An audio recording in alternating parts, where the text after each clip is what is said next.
maxay yihiin ayaad isleedahay waraaqihii ugu badnaa ee uu saxiixay madaxweyne xasan sheekh intii uu xafiiska joogay 4 sano ee la soo dhaafay? ma waraaqo arrimo dibadeed baa, ma sharciyo baarlamaan, mise waa heshiisyo caalami ah?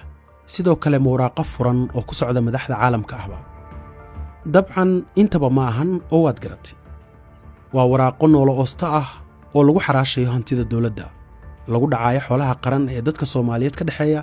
4 sano mawduuca ugu weyn ee siyaasadda dalka ruuxay wuxuu ahaa xaraashka iyo iibinta dhulkii danta guud, barakicinta lagu haayo dadka danyarta ah iyo xoolaha ummadda oo lagu naasnuujinayo ganacsato gaar ah, lagu naaxinayo qoyska madaxweynaha, isla markaana lagu laaluushayo siyaasiyiin dana gaar ah markaasi laga leeyahay. waxaan nahay dad Soomaali ah oo iyagina oo hantidoodii la baabay oo ka tarabiil dukaamadii hore la geliyay. iibinta dhulka dawladda waxay leedahay hanaan iyo xeerar cad oo sharciga dalka u yaala. si dhul loo iibiyana waxaa qasab ah in marka hore la xaqiijiyo in wasaaraddii ama hay'addii lahayd ay ka maarantay, isla markaana aysan jirin hay'ad kale oo dawladeed oo u baahan. in wasaaradda maaliyaddu ay qiimayso dhulka laguna iibiyo tartan furan, in lacagta ka soo xaroota lagu shubo qasnadda dhexe ee dawladda, in hantidhoorka guud uu dhulkaasi ka saaro diiwaanka hantida qaranka. hase yeeshee marnaba habraacyada sharciyadeed lama marin. dhulka waxaa si toosa loogu wareejiyaa ganacsadaha xasan sheekh lacagta ugu badan u geeya, iyadoo lagu iibiyo qiime aan hufnaan iyo tartan toona lahayn. sidoo kale dhaqaalaha ka soo baxa iibkaasi laguma shubo qasnadda dawladda dhexe ee akoonka madaxweynaha ayay toos ugu dhacdaa, mana jirto hanti uu ilaa hadda hantidhowrka ka saaray diiwaanka hantida qaranka. boobka dhulka danta guud ma aha oo keliya dembi qaran, waa dhibaato saamaynaysa mustaqbalka jiilalka dambe iyo dhismaha dawladnimo waarta. ku dhowaad 300 oo nooloosta ah oo uu madaxweynuhu saxiixay waxa ay si bareera u jebiyeen qodobo dastuuri ah iyo dhammaan sharciyada la xiriira bixinta, iibinta iyo beddelidda hantida danta guud. sharciyada la jebiyey waxaa ka mid ah qodobada 26aad iyo 43aad ee dastuurka ku-meelgaarka, kuwaasi oo qeexaya mabaadi'da guud ee loogu hoggaansanayo xeerarka iyo siyaasadaha dhulka iyo hantida dadweynaha.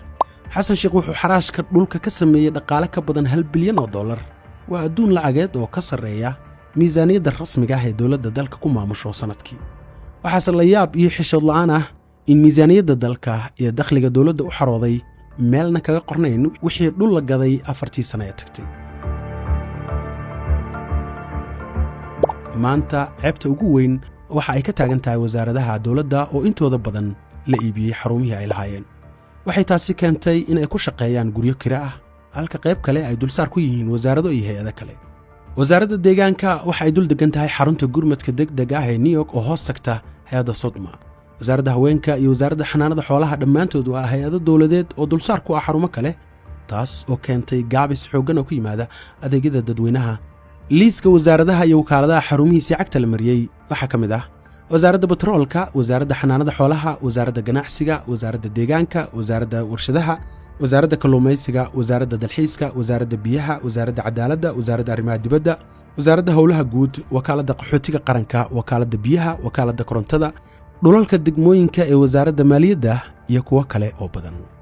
dhacdadani waa aafo qaran oo ruuxaysa masiirka dalka. sidaa darteed warbaahinta Soomaali Iskuwe waxa ay taxanaha dhulboobka iyo barakicinta danyarta ku baahin doontaa xogta cid kasta oo kiiskan ku lug leh. waxaan mid u dul istaagi doonaa mawaadiicda ku gadaaman dembiyada dhacay iyo saamaynta siyaasadeed iyo tan dhaqaale ee ka dhalatay. la soco taxanahan xiisaha leh qaybtiisa 2.